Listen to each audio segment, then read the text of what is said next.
আরে আইফোন, যাক সেক্রেটারি দেখার আগেই নিয়ে যাই।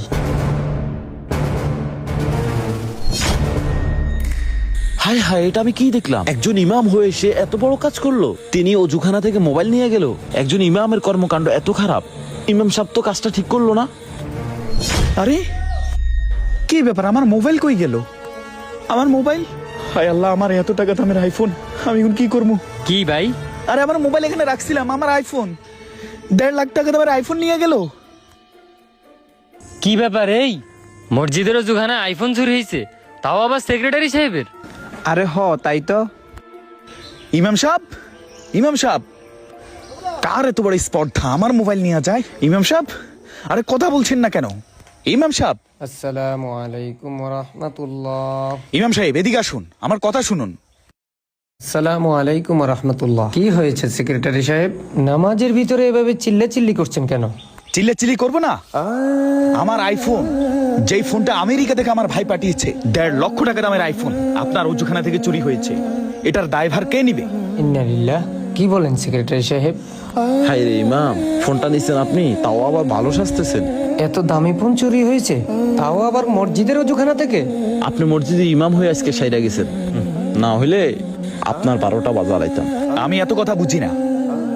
আপনি কিভাবে আমার ফোন দিবেন সেটা আপনি জানেন, যেহেতু আপনি এই মসজিদের ইমাম এবং আপনার ওজুখানা থেকে আমার এই ফোন চুরি হয়েছে। সেক্রেটারি সাহেব, আপনি এভাবে কথা বলছেন কেন? আমি আপনার মসজিদের ইমাম। সুন্দর ভাষায় কথা বলুন, সমস্যা নাই, সব সমস্যার সমাধান হবে। অত সমাধান আমি বুঝি না। কি সমাধান দিবেন আপনি? আপনি ভুলে যাবেন না আমি এই মসজিদের নতুন সেক্রেটারি। আমার এই দামি ফোন আপনি কিভাবে দিবেন, কেমনে দিবেন সেটা আপনি জানেন। আজকের মধ্যেই আমি আমার ফোন চাই। সেক্রেটারি সাহেব, গরম না হয়ে ধৈর্যের সাথে একটু শুনুন। হুট করে তো কাউকে সন্দেহ করা যায় না। আমরা মুসল্লিদের সাথে পরামর্শ করব। আপনি আসরের নামাজের সময় আসুন, আমি খোঁজ খবর নিয়ে আপনার সমস্যাটুকু আমি সলভ করে দেব ইনশাআল্লাহ। এই সব কি সব করবেন? বলেন আমায়। আর একটু ধৈর্য ধরেন। আসরের নামাজের সময় আপনি আসেন, যে কোনো একটা ব্যবস্থা হয়ে যাবে। আরে আসরের সময় কিসের সমাধান হবে? আপনি জানেন আমার 1 সেকেন্ডের মূল্য কত? এটা কথা বলেন আপনি। নামাজ তো আপনাকে পড়তেই হবে। আসরের সময় আমার ইমার্জেন্সি মিটিং আছে, আমি মিটিং রেখে আসরের সময় আসবো? কখনোই না। সেক্রেটারি সাহেব, বুঝলাম আপনি নামাজের জন্য আসবেন না, অন্তত আপনার মোবাইলের জন্য হলেও আসরের নামাজের সময় আসুন, একটা সমাধান হয়ে যাবে ইনশাআল্লাহ। এসব নামাজ টামাজ বুঝি না, আমি আমার ফোন চাই। আমি আমার ফোনের জন্য আসরের সময় আসবো। আপনি কিভাবে দিবেন আপনি জানেন। আর যদি ফোন না বের হয় আমি কিন্তু দেখে নিব। আপনি আমার ভালো রূপ দেখছেন, কিন্তু এখনো আপনি আমার খারাপ রূপটা দেখেন নাই। আমি সাফ বলে দিলাম, কিন্তু বিষয়টা আপনি মাথায় রাখেন। শেষবার বলে দিলাম, আমার ফোন খাওয়া এত সস্তা না। এই যে ইমাম সাহেব। জি আসসালামু আলাইকুম, বলুন। ইমাম সাহেব, আপনি যদি চলেন ডালে ডালে, আমি চলি পাতায় পাতায়। কি বলছেন ভাই? আমি তো আপনার কথার আগামাথা পাচ্ছি না, আমাকে বুঝিয়ে বলুন। আগা মাথা পাওয়া লাগতো না, আমারে শুধু বাগটা দিলে হইব। কি ভাগ? কিসের ভাগ? ইমাম সাহেব, আপনাদের সেক্রেটারি সাহেবের মোবাইলটা নিয়ে গেছেন ওজুখানা থেকে। ওইটা তো আমার নিজের চোখে দেখছি আমি। মিথ্যা বলার কোনো সুযোগ নেই, আমি সব দেখছি। ও, আপনি দেখে ফেলেছেন? কিন্তু আপনি ছাড়াও আরো একজন দেখেছেন। মানে কি? আরেকজন কে? ঠিক আছে, সেটা আপনাকে পরে বলবো। তাহলে ঠিক আছে, আমার বাগ রাখেন। বাগ না পাইলে কিন্তু আমি দেখে এলাম, পরে কিন্তু ইমাম মানবো না, কইয়া দিলাম। আসসালামু আলাইকুম ওয়া রাহমাতুল্লাহ। আসসালামু আলাইকুম ওয়া রাহমাতুল্লাহ। ইমাম সাহেব, আপনি আমার সাথে নাটক করছেন না তো? আপনি বলছেন আসরের সময় আসতে, কই আমি তো কোনো ফয়সালা পাইলাম না। আমার ফোন কই? আমার ফোন বের করেন আপনি। সেক্রেটারি সাহেব, একটু ধৈর্য ধরুন। যারা জোহরের নামাজে এসেছে তাদের মধ্যে অনেকেই আসরের সময় আসে নাই। আপনি এক কাজ করেন, কষ্ট করে মাগরিবের নামাজের সময় আসিয়েন। মাগরিবের সময় আসলে আপনার ফোনের একটা ব্যবস্থা হবে ইনশাআল্লাহ। আমি কিন্তু মাগরিবের সময় আসবো, আর কিন্তু আমি আসবো না মসজিদেই। আমি বলে দিলাম আমার মিটিং আছে। আর কতবার বলবো আপনাকে আমি? সেক্রেটারি সাহেব, আপনাকে কত করে বলবো? আপনি মাগরিবের সময় আসেন, এক ব্যবস্থা হবে।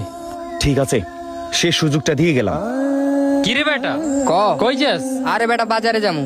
আরে জোহরের নামাজ সময় মসজিদের ওখানায় আইফোন যে চুরি হয়েছে সেক্রেটারি সাহেবের, তুই কি সেটা জানোস? আরে শুনছি তো, ইমাম সাহেব কইলো তো আচরের পরে বাইর করে দিব, পরে তো আর বাইর করে দিতে পারেনি। আরে হুজুর তো কইছে আসরের সময় বাইর করে দিবে, সেটা তো পারে নাই। এখন কইছে মাগরিবের সময় বাইর করে দিব। আরেক কাহিনী শুন, সেক্রেটারি সাহেব যাওয়ার সময় ধমক দিয়ে গেছে, যদি মাগরিবের নামাজের পরে মোবাইল না পায় তাইলে ইমাম সাহেবের খবর আছে। আচ্ছা তুই আমার একটা কথা কত, এই মোবাইল আবার ইমাম সাহেব নিছিনি? আরে ধুর, কি বলিস? হুজুর এই মসজিদে 10 বছর ধরে চাকরি করতেছে, হুজুর জীবনেও এই কাজ করবে না। এসব বলা তোর উচিত হয় নাই। আর না জানে না শুনে কাউকে সন্দেহ করলে ইমানের উপর আঘাত আসে। হ, তাও ঠিক। আচ্ছা শুন, মাগরিবের সময় হয়ে গেছে, আস্তে আস্তে মসজিদের দিকে যাই, দেখি কি ফয়সালা করে ইমাম সাহেব। ঠিক আছে, চল। চল। আরে এই ঘটনার পর থেকে আমারও কেমন জানি নামাজের প্রতি আগ্রহ বাইরে গেছে। কি কস, তাই নাকি? আরে হ। যাক মাশাআল্লাহ। চল আগে ওজুটা সাইরা নি। হ চল। আসসালামু আলাইকুম রহমতুল্লাহ। আসসালামু আলাইকুম রহমতুল্লাহ। আরে ইমাম সাহেব যাই কই? ইমাম সাহেব, এই ইমাম সাহেব, আমার ফোন কই? এখন তো এশার নামাজ। আপনার জন্য আমি আসর মাগরিব এশা 3 ওয়াক্ত পড়ছি। আমি আর পারবো না, আমার ফোন আপনি বের করেন। দেখুন, এটা আল্লাহর ঘর, আমরা মসজিদের বাইরে কথা বলি। আর সামান্য একটা ফোন নিয়ে এত উত্তেজিত হওয়ার কি আছে? আসুন বাইরে আসুন। কি বলছেন? আমি বাইরে আসবো মানে? আরে ইমাম সাহেব, ইমাম সাহেব, ইমাম সাহেব, আপনি ভুলে যাবেন না আমি আপনার মসজিদের নবাগত সেক্রেটারি এবং পুরো গ্রামের উন্নয়ন কমিটির সভাপতি। আপনি থাকতে কিভাবে আমার ফোন চুরি হয়? হ্যাঁ, সেক্রেটারি সাহেব শুনেন, আপনি একটু শান্ত হন, একটা সমাধান তো হবেই। আরে কিসের সমাধান হবে? হ্যাঁ, আপনার সমাধানের জন্য আমি আসরের নামাজ পড়েছি, মাগরিবের নামাজ পড়েছি, শেষ এশার নামাজও পড়েছি। আপনি তো আমার ফোন দিতে পারলেন না। আপনি কিভাবে কেমনে পারবেন? আমার মোবাইল বের করে দেন। 1.5 লক্ষ টাকা। আপনি জানেন 1.5 লক্ষ টাকা এই মোবাইলের দাম। আপনি বেতন কত পান? হ্যাঁ, মসজিদের বেতন কত পান আপনি? আপনার পুরো 1 বছরের বেতনের টাকা যদি যোগ করা হয় তাহলেও তো আমার এই ফোনের টাকা লগ হবে না। আর আপনি বলতেছেন সমাধান দিবেন। কি সমাধান দিবেন শুনি? সেক্রেটারি সাহেব কিছু মনে করবেন না, আজকে আপনাকে কিছু কথা বলতে চাই, আপনি দয়া করে রাগ করবেন না। আমাদের দেশে কিছু মসজিদ মাদ্রাসা আছে যেগুলোর দায়িত্ব পায় বেনামাজি, অশিক্ষিত, মূর্খরা। কি? অথচ দেখেন, ওদেরকে যদি নামাজের দাওয়াত দেওয়া হয় মসজিদে আসে না। ইমাম সাহেব, আপনি আমাকে অপমান করছেন না তো? আমি এত কথা শুনতে আসি নাই আপনার কাছে। আমার ফোন হারিয়েছে, আমার ফোন বের করে দেন। কিভাবে বের করবেন সেটা বলেন আগে। সেক্রেটারি সাহেব রাগ করবেন না, আপনার মোবাইলটা আমি হ্যাকমত করে নিয়েছি। আপনার এত বড় সাহস, আপনি আমাকে জিজ্ঞেস না করে কিভাবে ফোন ধরলেন আপনি? হ্যাঁ, তো আপনাকে যে আমি এতবার জিজ্ঞেস করলাম যে আমার ফোন কে নিয়েছে, আপনি কেন স্বীকার হলেন না? দেখুন, আজ আপনাকে ছোট্ট একটা কথা বলবো, কথাগুলো শুনলে হয়তো আপনার খারাপ লাগতে পারে। আর এই কথার জন্য যদি আমার চাকরি চলেও যায়, আমার ইমানের জন্য, ইসলামের জন্য আমি চাকরি ছাড়তে রাজি আছি। কি বলবেন বলুন। সেক্রেটারি সাহেব, আপনি কি খেয়াল করেছেন, সামান্য একটা মোবাইলের জন্য আপনি আজকে 4 ওয়াক্ত নামাজ পড়েছেন। আর এই নামাজের জন্য আল্লাহ আপনাকে হেদায়েত দান করুন। সেক্রেটারি সাহেব, আজকে বাড়িতে গিয়ে বালিশের সাথে মাথা লাগিয়ে একটু চিন্তা করবেন, হঠাৎ যদি আজরাইল চলে আসে তখন কি করবেন? আজকে 4 ওয়াক্ত নামাজ পড়েছেন, তাও আবার জামাতের সহিত। দেখুন সেক্রেটারি সাহেব, এই দুনিয়াতে ভালো থাকার জন্য আমরা যতটুকু কষ্ট করি, আখেরাতের জন্য তার অল্প একটু যদি কষ্ট করতাম, আল্লাহ তাআলা নাজাতের ব্যবস্থা করে দিতেন। সেক্রেটারি সাহেব, আপনার হাতে এখনো সময় আছে। দেখুন, আল্লাহকে ভয় করুন, আল্লাহর দিকে ফিরে আসুন, নামাজের দিকে ফিরে আসুন, দেখবেন জীবনটা অনেক সুন্দর হয়ে যাবে। আপনাদের মসজিদে আমি অনেক দিন থেকে নামাজ পড়াই, আপনাকে শুক্রবার জুমার নামাজ ছাড়া আর 5 ওয়াক্তে কোনোদিনও আপনাকে নামাজে পাই না আমি।